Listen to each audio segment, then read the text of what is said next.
Ang mabuting balita ng Panginoon ayon sa sulat sa mga taga-Efeso.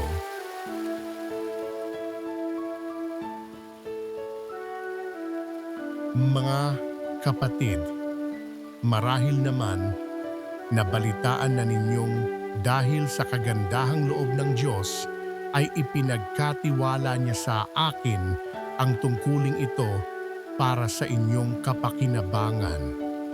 Ipinahayag sa akin ng Diyos ang kanyang lihim na panukala.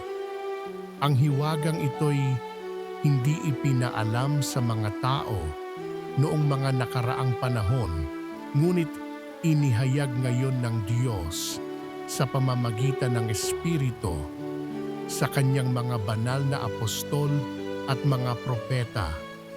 At ito ang lihim. Sa pamamagitan ng mabuting balita, ang mga hentil tulad din ng mga Hudyo ay may bahagi sa mga pagpapalang mula sa Diyos. Mga bahagi rin sila ng iisang katawan at kahati sa pangako ng Diyos dahil kay Kristo Jesus. Ang mabuting balita ng Panginoon